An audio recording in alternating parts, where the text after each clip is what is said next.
जनवरी का महीना आ गया, फरवरी का महीना आ गया, मार्च का महीना आ गया। म्यूचुअल फंड में एसआईपी करते हैं, तो महीना तो आता रहता है। जनवरी आई, फरवरी आई, मार्च आया, लेकिन हमारे जो बैंक अकाउंट में पैसा है, वो उसके लिए है या नहीं? क्योंकि कई बार क्या होता है, म्यूचुअल फंड की एसआईपी तो आ जाती है, लेकिन जो हमारा बैंक अकाउंट है, उसमें पैसा नहीं होता है। या कुछ और कोई सिचुएशन हो सकती है कि उस महीने या उससे अगले महीने या 2-3 महीने तक पैसे हमारे पास ना हो। तो ऐसे में म्यूचुअल फंड की एसआईपी आती है और हम फँस जाते हैं कि अब क्या करें, कहाँ से दें पैसे? तो इसके लिए जो म्यूचुअल फंड कंपनियाँ हैं, उन्होंने एक बहुत ही अच्छी फैसिलिटी दे रखी है एसआईपी पॉज़ की। अब एसआईपी पॉज़ में क्या होता है कि यदि हम अगले महीने पैसा इन्वेस्ट नहीं करना चाहते, अगले महीने की जो एसआईपी की किस्त कटने वाली है, हम चाहते हैं कि वो पैसा अगले महीने ना कटे। तो इसके लिए जो एसआईपी पॉज़ का ऑप्शन म्यूचुअल फंड के अंदर आता है।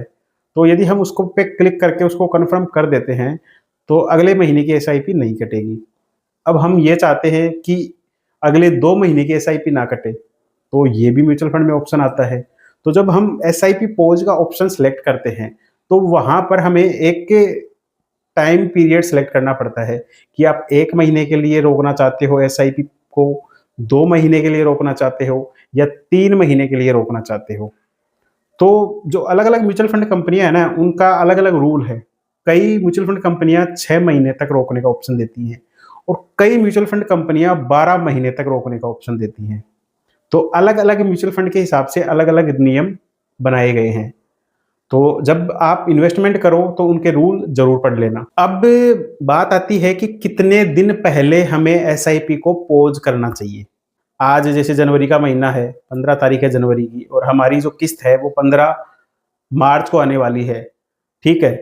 अब फरवरी का महीना भी है हमारे पास बीच में और हमारे पास जो मार्च का महीना है उसमें हमारे पास पैसे नहीं होंगे। तो फिर हमें कितने दिन पहले एसआईपी को पॉज़ करना चाहिए?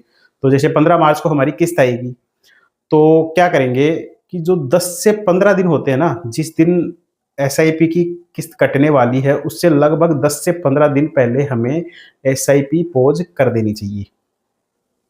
अब ऐसा ज़रूरी नहीं है कि 10 से 15 दिन हो सकता है 2 दिन पहले करो तब भी आपकी एसआईपी पॉज़ हो जाए। तो अलग-अलग सिचुएशन होती है, कुछ अलग-अलग टेक्निकल इश्यू भी हो सकते हैं और अलग-अलग तरीके के ऑप्शन होते हैं, अलग-अलग म्यूचुअल फंड कंपनियों के अलग-अलग रूल होते हैं। तो एक एवरेज देखें तो 10 से 15 दिन पहले हमें कर देनी चाहिए। यदि हम 7 दिन, 8 दिन पहले भी करते हैं तो हो सकता है कि एसआईपी पॉज़ हो जाए। अब क्या होता है कि जब हम म्यूचुअल फंड में एसआईपी कर रहे हैं और हमने म्यूचुअल फंड में एसआईपी पॉज़ करने का ऑप्शन डाला है कि हमारे पास इस महीने में पैसे नहीं हैं या अगले 2 या 3 महीने तक पैसे नहीं हैं। तो जो ये ऑप्शन है हमें मिलता है, ये कितनी बार मिलता है? मतलब 1 साल में कितनी बार हमें मौका मिलेगा कि हम एसआईपी को पॉज़ कर सकें? जैसे मान लो जनवरी, फरवरी चली गई, मार्च में हमारी किस्त आने वाली है और मार्च में हमारे पास पैसा नहीं है, तो हमने 1 महीने के लिए उसको पॉज़ कर दिया, ठीक है? अब फरवरी, मार्च चला गया, उसके बाद में अप्रैल आया, मई आया, जून आया।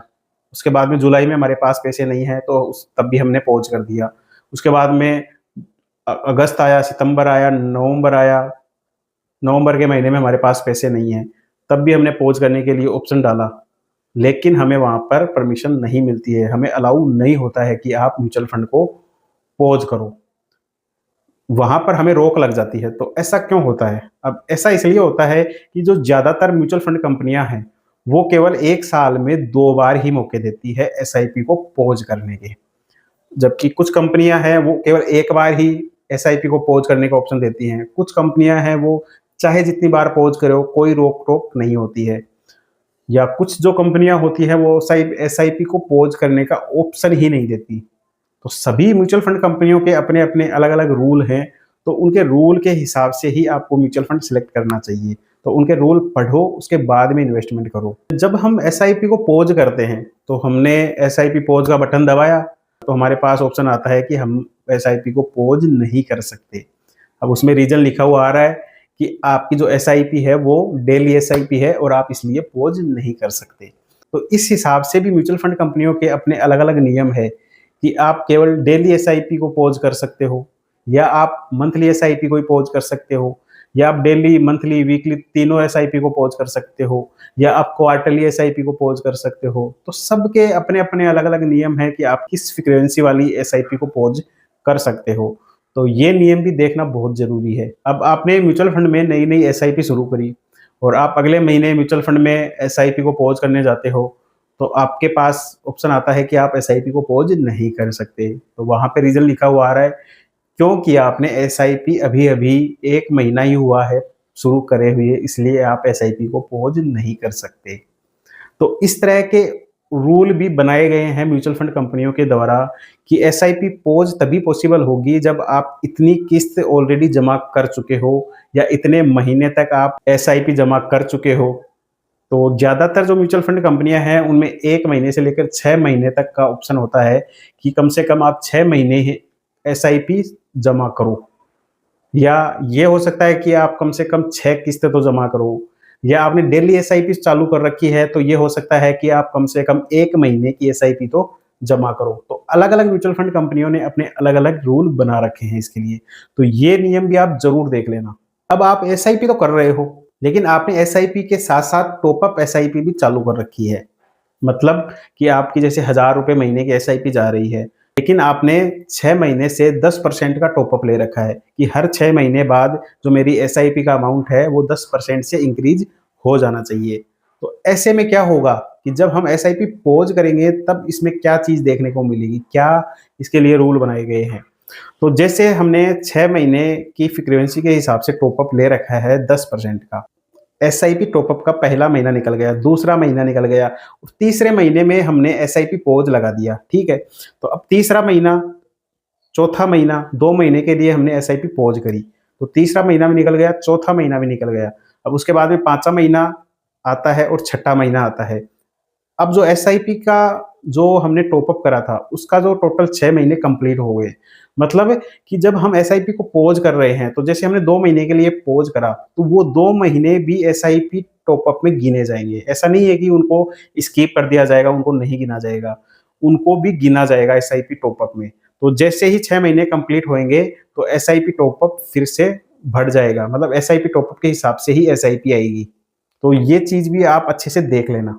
हम एसआईपी शुरू करते हैं और एसआईपी पॉज़ का हमने ऑप्शन लगा दिया कि भाई अप्रैल के महीने में और मार्च के महीने में, इन 2 महीनों में हमारी एसआईपी नहीं कटनी चाहिए। इन 2 महीनों के लिए हमने पॉज़ लगा दिया। जैसे ही मार्च और अप्रैल दोनों महीने कंप्लीट होंगे, तो जो हमारी एसआईपी है उसको हमें मैन्युअल स्टार्ट नहीं करना पड़ेगा। वो ऑटोमेटिक अपने आप ही शुरू हो जाएगी। आप जाते हो म्यूचुअल फंड कंपनी के वेबसाइट के ऊपर या ब्रोकर की एप्लीकेशन के ऊपर और आप एसआईपी पॉज़ को क्लिक करते हो और आपको वहाँ पे एरर मिलता है कि आप इस एसआईपी को पॉज़ नहीं कर सकते, और वहाँ पे लिखा हुआ आता है कि आपकी जो एसआईपी का अमाउंट है वो ₹100 है, इसलिए आप इसको पॉज़ नहीं कर सकते। अब ये ऑप्शन आपको दिखाई दे गया वहाँ पे।